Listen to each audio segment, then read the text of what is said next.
Olá, tudo bem com vocês? Chegamos ao nosso programa número 32 desse estudo Refletindo Kardec, que trazemos sempre com bastante alegria pelos canais da Sociedade Espírita Francisco de Assis, de Amparo aos Necessitados, a Cefam, aqui da nossa cidade de Ponta Grossa. E o tema dessa nossa reflexão desta semana eu julgo ser um dos mais importantes dentro do estudo da doutrina espírita, porque, a meu ver, é aquele que divide entre os estudantes, estudiosos, os que se dedicam à doutrina espírita e a veem como uma religião, e aqueles simpatizantes de algumas informações, alguns princípios, algumas notícias do mundo espiritual trazidos através da doutrina espírita.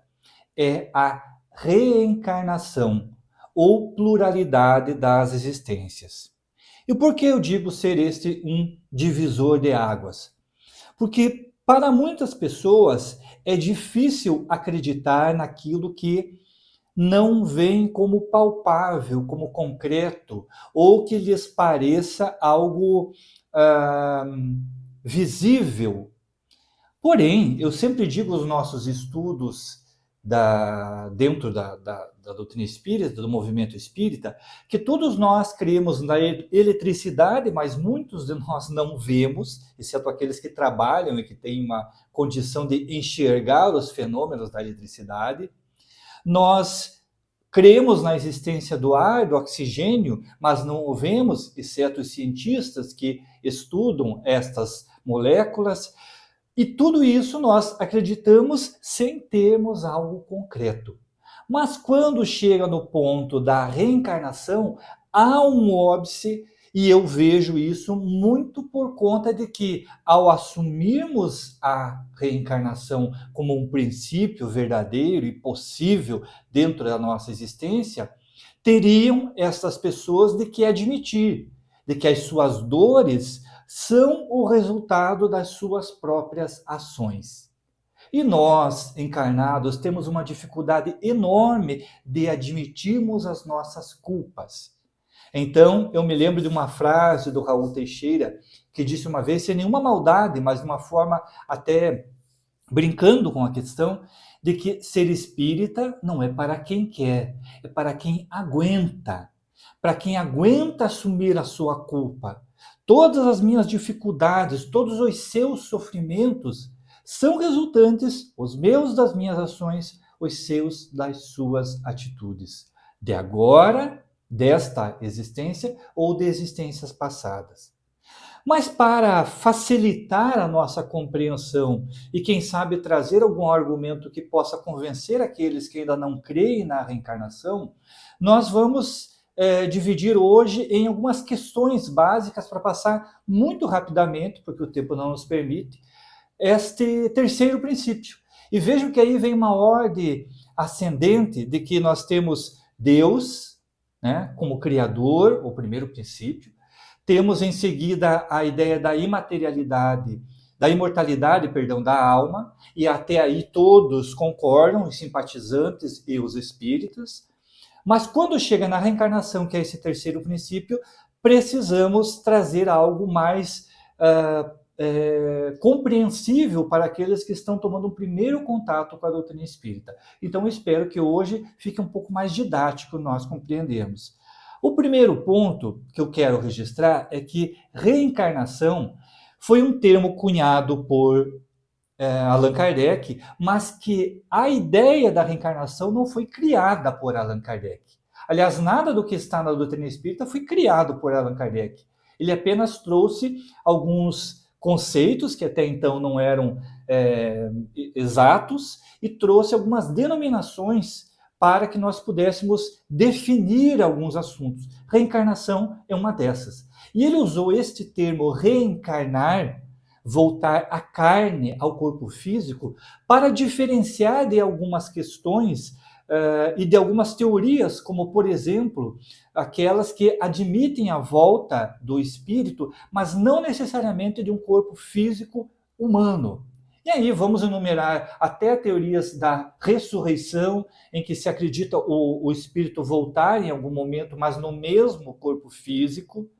Acredita-se também em alguns momentos que possa esse espírito, até por punição, retornar num corpo de um animal para punir, resgatar os seus débitos, ou num corpo feminino, se ele fez algo contra as mulheres, enfim. O fato é que o princípio da ressurreição, trazido pelos espíritos Allan Kardec, e da forma que foi se formando dentro do corpo da doutrina espírita, nos dá a compreensão de que esta condição sempre existiu, obviamente, mas que Kardec a definiu de uma forma mais tranquila, ou melhor, os espíritos definiram a Allan Kardec de uma forma mais facilmente compreensível. Qual seja, a nossa vida é única, então aí a primeira condição que nós precisamos compreender, não temos várias vidas, temos uma vida contínua e várias existências. Por isso, pluralidade das existências. Passamos, ora, um tempo na carne, no corpo físico, encarnados, ora, um tempo no plano espiritual, mas sempre vivos. Bem, com relação à reencarnação, tem um texto bastante interessante aqui na obra O que é o Espiritismo, num diálogo que Allan Kardec vai estabelecer com um religioso, um padre. E tem um comentário que ele faz aqui, após um diálogo longo havido entre eles, e que ele faz uma anotação muito interessante a respeito da encarnação, da reencarnação. Em resumo, a reencarnação não é um sistema imaginado pelas necessidades de uma causa, nem uma opinião pessoal. É ou não é um fato. Se está demonstrado que certas coisas que existem são materialmente impossíveis sem a reencarnação, é preciso admitir que elas são o fato da reencarnação, pois se ela está na natureza, não poderia ser anulada por uma opinião contrária. Então, ele deixa claro que não foi ele que trouxe a ideia da reencarnação. Ela existe na natureza para explicar muitas das situações, muitos dos fenômenos que nós temos na nossa existência. E aí nós entramos num outro item, que são a questão das provas científicas da reencarnação. Então, Allan Kardec reuniu, dentro das obras básicas, inúmeros depoimentos de espíritos, sejam os espíritos responsáveis pela codificação, sejam espíritos terceiros que vieram falar sobre as suas experiências reencarnatórias, de que, sim, é algo provado, é um fato, a volta do espírito à vida física. Mas, afora isso, nós temos no meio científico, e eu convido você a, se desejar, fazer uma pesquisa entre cientistas, entre pesquisadores da vida comum, não religiosos e sem nenhuma ligação com a doutrina espírita, e que buscaram investigar pessoas, crianças, que recordavam de existências pretéritas e que foram em busca de provas de que esses depoimentos eram verdadeiros e assim constataram. Então, o meio científico encontra várias provas de que pessoas, crianças geralmente, recordam-se de existências anteriores, contam os fatos dessa existência, mas a ciência não sabe explicar como isso se dá. E aí a resposta vem com a doutrina espírita. Então, lembram-se porque já viveram. Essas recordações são de existências passadas. A vida contínua, existências passadas, nessa existência, a pessoa lembra da vida anterior. Aí vem outra questão. Por que então todos nós não nos lembramos? Porque poderia ser, como muitos dizem, mais fácil de eu aceitar as minhas dificuldades se eu soubesse por que estou sofrendo. E a resposta que os espíritos nos dão é a seguinte: se nós lembrássemos de tudo que nós fizemos, lembraríamos de coisas boas, certamente, mas lembraríamos de muitas coisas más. Por quê? Se o espírito vem numa progressão e significa que hoje nós estamos muito melhor do que o passado. Nós tivemos no passado condutas que, se hoje nos lembrássemos, nos trariam sofrimento, nos trariam vergonha, nos trariam medo de prosseguir. Observemos o passado da humanidade. Se hoje nós já temos guerras, nós já temos conflitos, nós já temos combates, no passado da humanidade tivemos muito mais.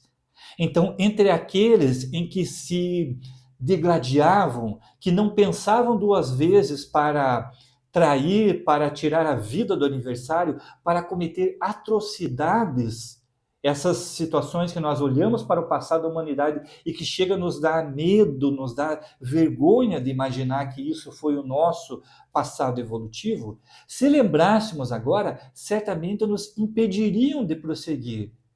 Porque é muito fácil, como algumas pessoas pretendem, lembrar que fomos príncipes, fomos ricos, mas e lembrar das coisas terríveis que fizemos? E pior, lembrar que dessas pessoas com as quais nós agredimos, nós assassinamos ou fomos assassinados, convivem hoje conosco, como conseguiríamos prosseguir? Como uma mãe conseguiria olhar, amamentar, cuidar do seu filho, se soubesse que ele foi alguém que, num passado, numa existência anterior, destruiu a sua vida, destruiu a sua família, praticou os mais bárbaros crimes? Como se sentiria se soubesse que aquele com quem convive foi alguém que já humilhou, já foi humilhado, já teve as mais horrendas situações que nós sabemos que existem? Como explicar que essa pessoa conseguisse levar a sua vida adiante sabendo de toda essa existência? Tome, por exemplo, quando nós cometemos uma atitude equivocada, a vergonha que nos toma, o desejo de muitas vezes não reencontrarmos aquela pessoa com quem tivemos algum atrito, que ofendemos ou que nos ofenderam. Agora imagine sabemos disso, detalhe a detalhe, e convivemos com essas pessoas diariamente. Deus, soberanamente justo e bom, nos dá esta benesse do esquecimento, esta bênção do esquecimento do passado. Recordaremos algum dia? Recordaremos na vida espiritual, quando necessário, e possivelmente das últimas existências. Porque alguns recordam na vida atual? Por alguma necessidade, seja para auxiliar a esses incrédulos a acreditarem na reencarnação, seja porque aquele cidadão que se lembra disso tem alguma necessidade de recordar desse passado. Por algum motivo que nós não sabemos. Cada um tem a sua história, cada um tem a sua individualidade. Para encerrar, um trecho que Kardec comenta na questão 171, e que ele vai falar sobre como o princípio da reencarnação explica muitas das divergências, muitas das situações da nossa vida. Ele diz assim: a doutrina da reencarnação, isto é, a que consiste em admitir para o espírito muitas existências sucessivas, é a única que corresponde à ideia que formamos da justiça de Deus para com os homens, que se acham em condição moral inferior. A única que pode explicar o futuro e firmar as nossas esperanças, pois que nos oferece os meios de resgatarmos os nossos erros por novas provações. A razão nos-la indica e os espíritos a ensinam. A razão. A razão explica muitas dessas diferenças, dessas aparentes desigualdades do mundo, só se explicam com a reencarnação. Estamos colhendo hoje o que plantamos no passado. E outra palavra que eu quero destacar dessa fala de Kardec: esperança. A reencarnação nos dá a esperança de que, se bem enfrentarmos as nossas provas atuais, porque sabendo que são débitos do passado que estamos quitando, e ainda fizemos um bom plantio das nossas ações, boas ações nos trarão no futuro, nas próximas reencarnações, um futuro mais tranquilo, mais de paz, mais de alegria, mais feliz. Então, a felicidade nós construímos. A reencarnação é o processo que nos faz evoluir, é o filtro. O retorno ao plano físico, como diz Allan Kardec, é o filtro que nos faz nos livrarmos das nossas impurezas e chegarmos um dia à condição de espíritos puros, de espíritos bons. Reencarnaremos eternamente até quando precisarmos para nos purificarmos, para nos chegarmos a essa condição de bons espíritos. E que seja breve para todos nós, porque depende de cada um de nós esta caminhada. O tempo não nos permite, hoje até avançamos um pouco mais além do que nós planejamos semanalmente, mas ficam muitas questões aqui que deixo à vontade para vocês, se desejarem enviar perguntas, sugerir temas, pedir alguma explicação mais detalhada sobre cada um dos temas. Hoje eu falei bastante rápido para tentar compreender todo esse contexto dentro dos nossos breves minutos, mas eu espero que tenha trazido para você uma orientação, um convite a estudar esse tema dentro das obras espíritas. Semana que vem, nós temos o quarto tema, o da pluralidade dos mundos habitados. Será que existe extraterrestre? Existe vida em outros planetas? Aguardo você na próxima sexta-feira e lhe desejo uma ótima semana, de muita paz, muita alegria e que Jesus abençoe o seu lar. Tchau!